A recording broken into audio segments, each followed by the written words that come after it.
todos os blogs do Brasil. Eu vou pedir, inclusive, para você pegar um fone para o nosso prefeito, que está sobre a minha mesa ali ao lado, um fone de ouvido, já tem até o pino ali.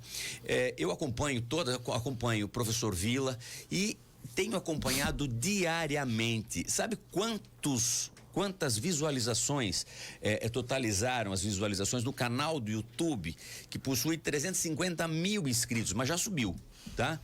Os vídeos do José Fernandes Júnior, que é o blog Portal do José, tá?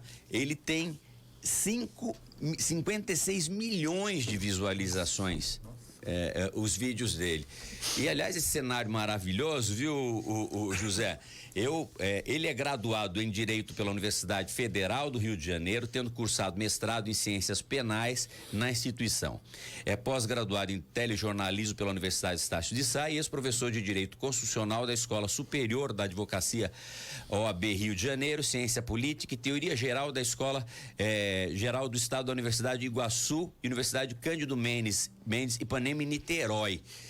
Olha, eu fico encantado porque a coragem que os colegas têm, né? E a gente para estar se preparando no dia a dia, né? Eu recomendo, você que está aqui ouvindo aqui a nossa região administrativa de Sorocaba, né? A região metropolitana de Sorocaba, obviamente deve assistir e acompanhar. Obviamente que cada qual tem o seu julgamento, mas a qualidade técnica, a base com que o José tem feito, o professor José Fernandes Júnior tem feito o material dele. Então, eu sou seu fã, lhe assisto todo dia.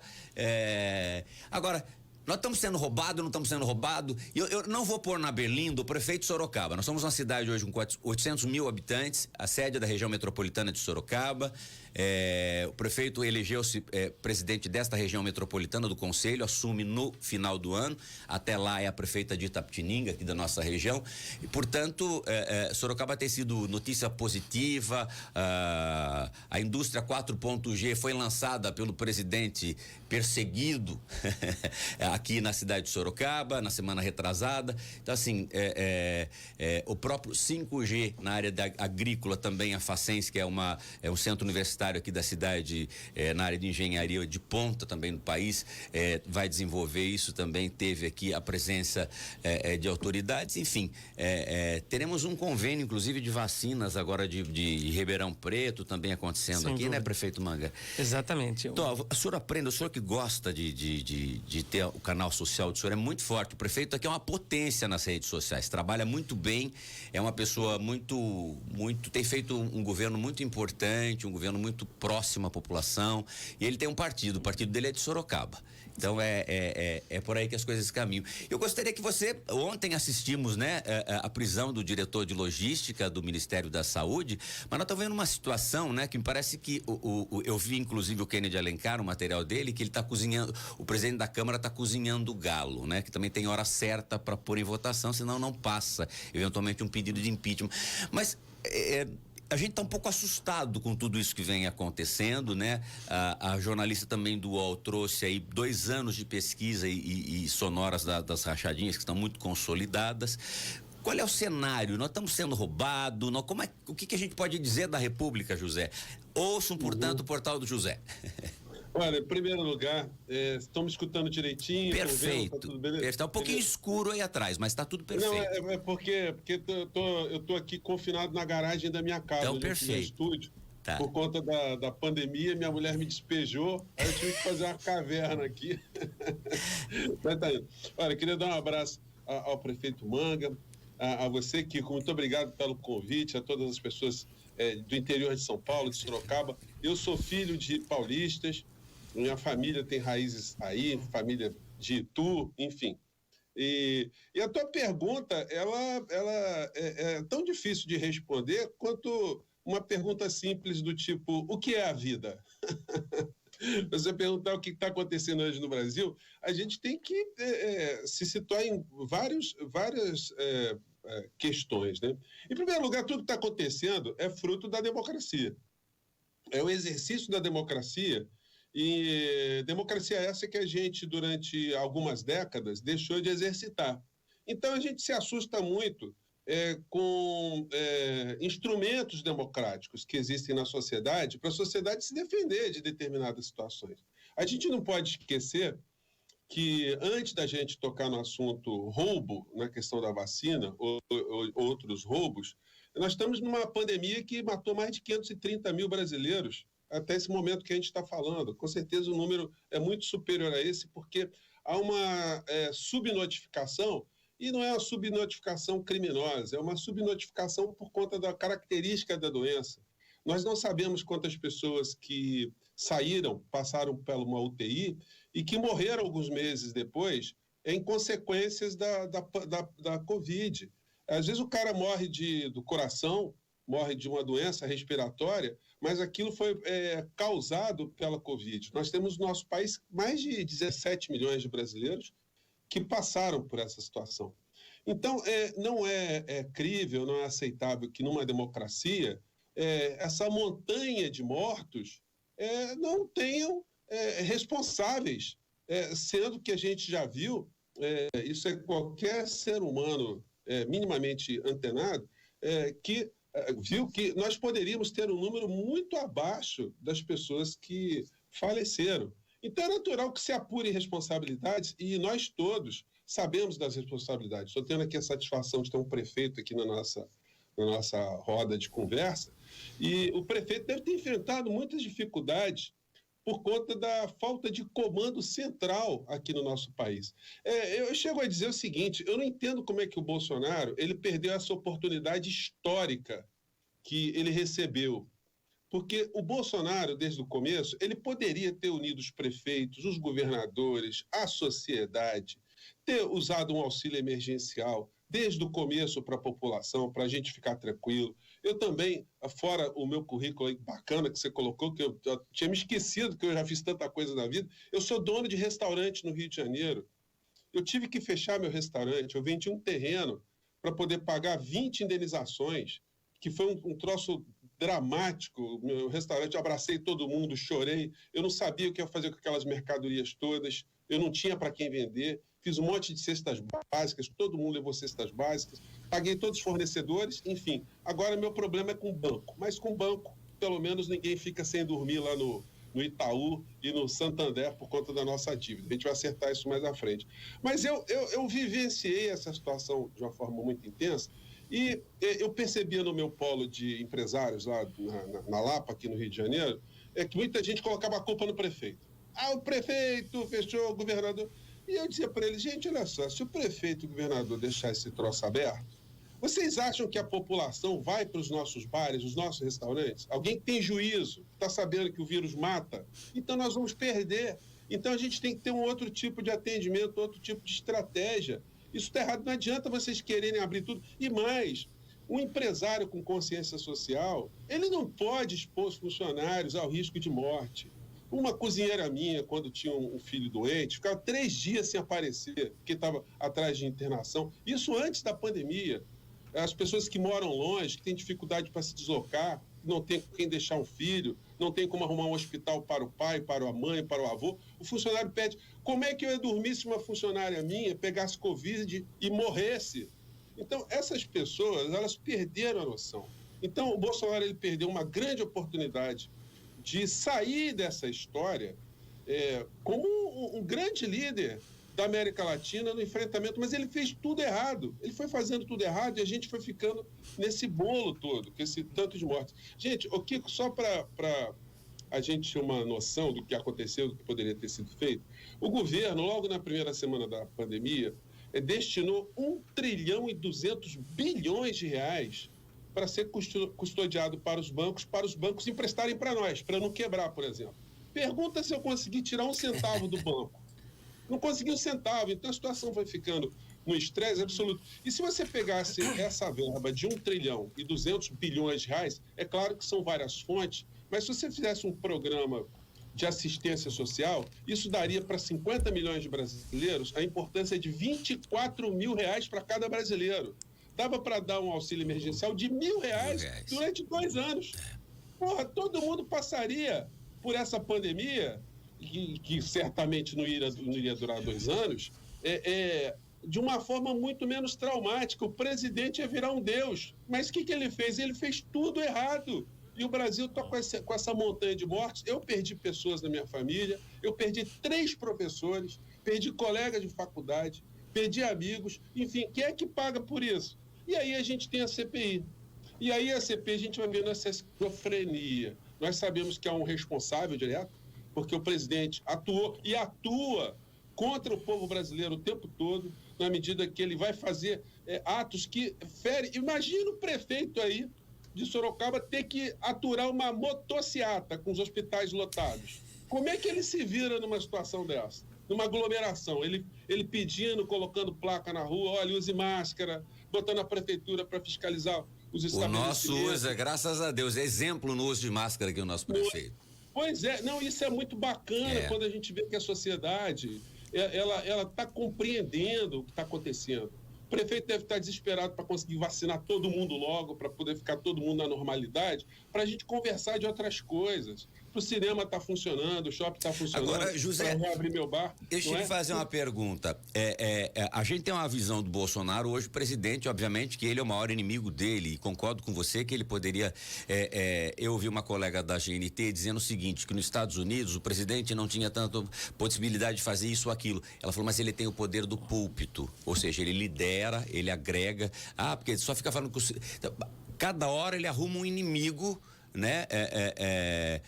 Ora é o Supremo, ora é o voto auditável, ora, quer dizer, não se governa, né? E rede social. Agora, quem é o Bolsonaro no Rio de Janeiro? Porque você tá aí, é diferente. Eu sei que você já tem uma visão grande, porque sua família é de Itu, aqui é tudo grande em Itu, né? Então, a visão é... Olha, eu conheci o Bolsonaro pessoalmente, da família toda, eu conheci o Carlos Bolsonaro, o Carluxo, quando ele se elegeu vereador. E eu na época, eu dava assessoria parlamentar na Câmara Municipal do Rio de Janeiro.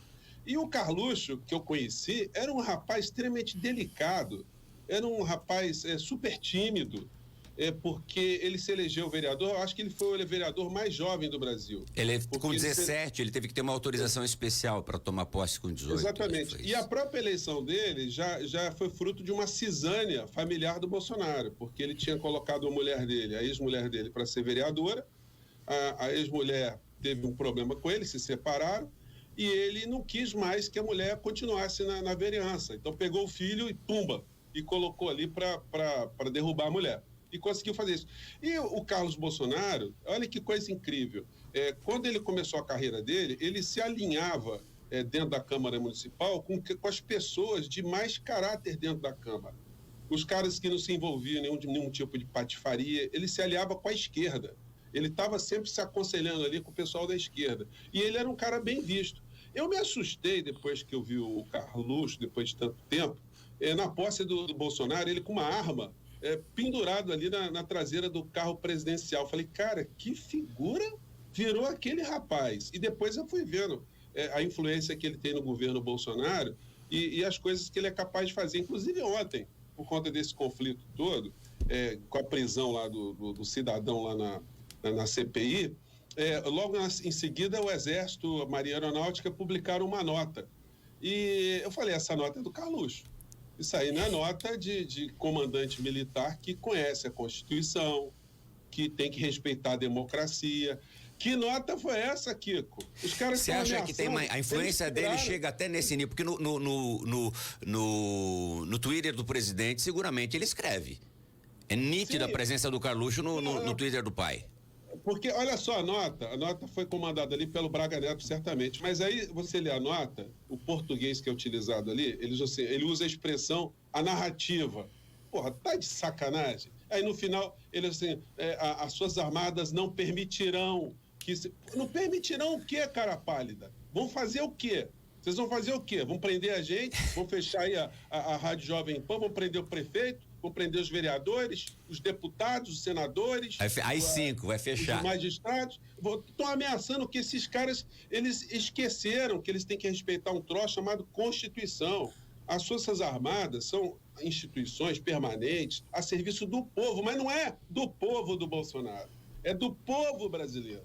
Eles têm que preservar aquilo que está no artigo 142, o respeito ao poder legislativo, ao poder judiciário e o poder executivo. As Forças Armadas, elas foram criadas no mundo inteiro para proteger as nações de invasões externas, proteger a sua soberania, a sua integridade enquanto povo. Aqui no Brasil, a gente passou por esse trauma das Forças Armadas, se converter em agentes políticos.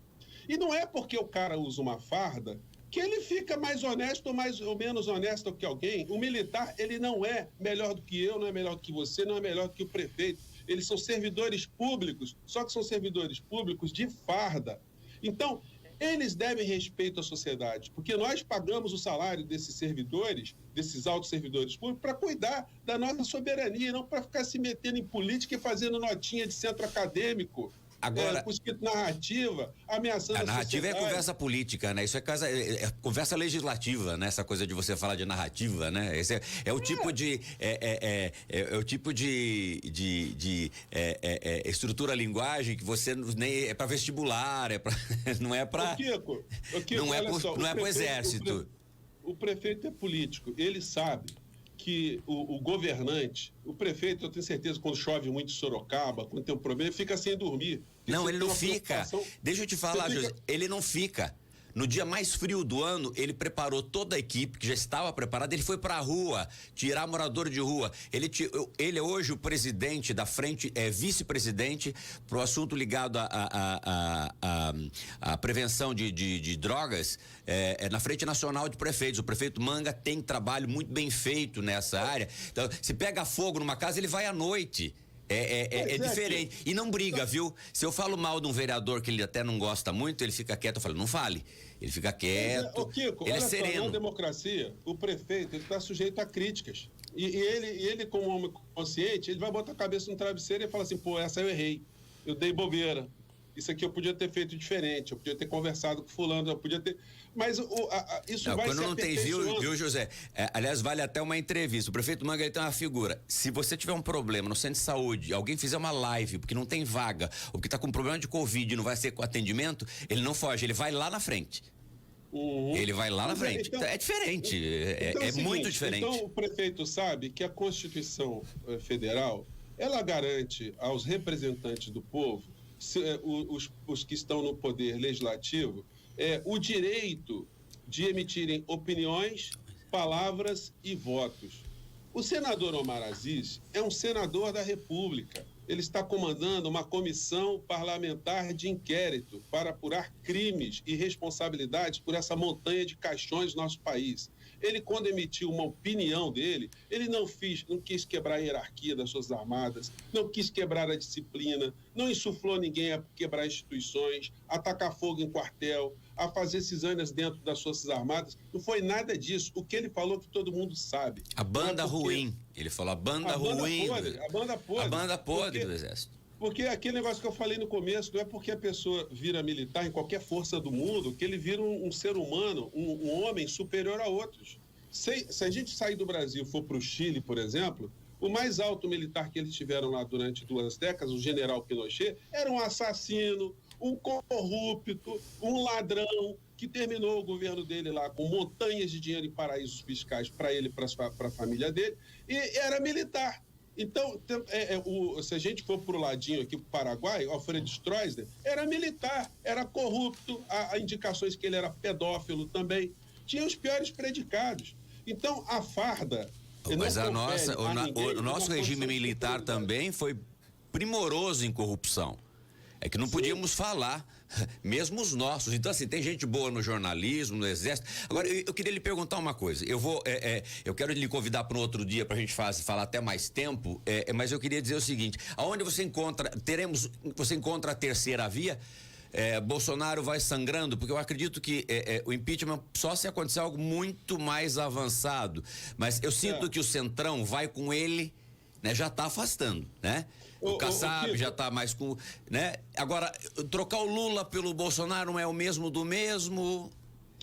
Kiko, a gente está vivendo no nosso país uma coisa que ninguém percebe e que já foi diagnosticada muitas décadas atrás. Nós temos no Brasil um conflito de classes.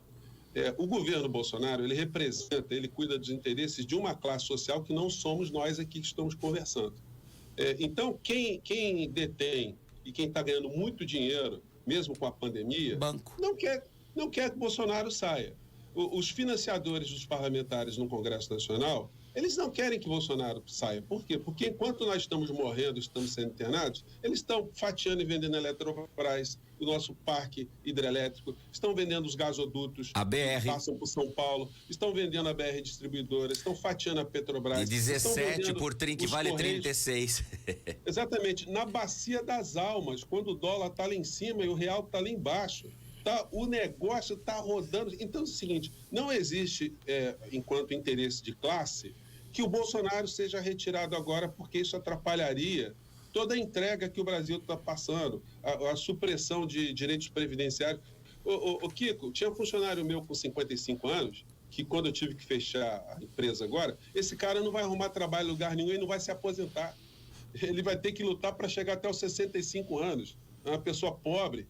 Então, a Previdência Social, tudo que o governo Bolsonaro está fazendo, não tem uma preocupação com o cidadão comum, o cidadão de carne e osso. Você achar que o Paulo Guedes, que é um homem da estrutura do nosso país, que é um homem que se preocupa com o pobre, que vai para a rua de noite ver se o cara tá passando frio, é demais. É o cara que odeia empregada doméstica, porteiro, servidor público, professor.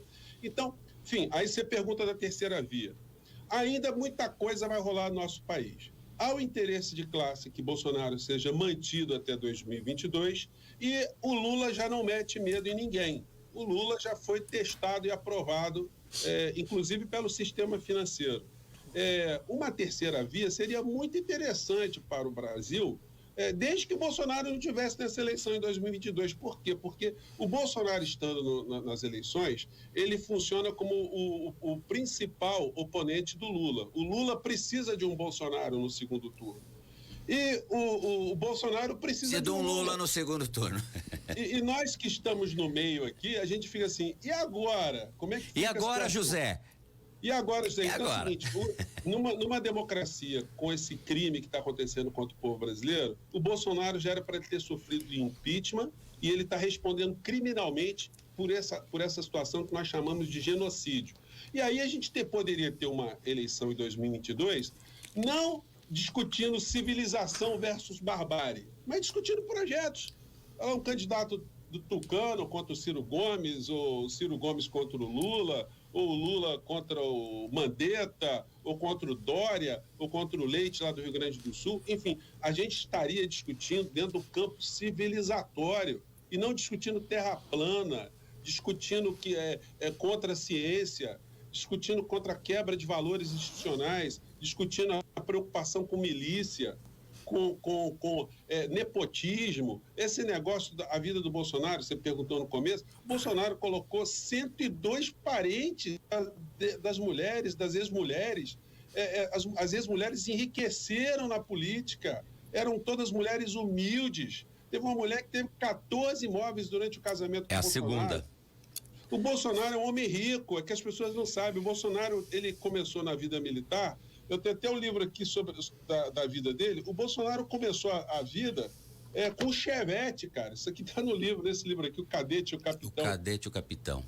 O Bolsonaro começou a vida dele com o Chevette, meu amigo. Ele tem mansões aqui na Barra da Tijuca, tem um grande apartamento em Brasília, tem casa no subúrbio do Rio de Janeiro, tem casa em Angra dos Reis.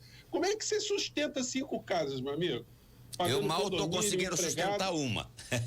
Pois é, como é que você sustenta? Como é que você sustenta várias ex-mulheres? Ó, eu vi o seguinte, eu queria falar com você muito mais tempo, eu vou ter que concluir, e eu queria que você falasse os teus endereços, porque eu assisto todo dia, eu vou à noite todo dia. Também é 55 milhões, eu sou um desses aqui, que tá nas visualizações, né? No blog do José, blog Portal do José. No YouTube, é o canal do YouTube. Eu estou muito honrado de estar aqui com vocês. Queria mandar um grande abraço para os meus ancestrais todos aí de São Paulo, estão espalhados. Eu tenho família em Jaboticabal também, né? Tem uma turma espalhada, Ribeirão Preto, São Paulo, capital, enfim, São Bernardo, Santo André. Família nômade, hein? É nômade. Família nômade.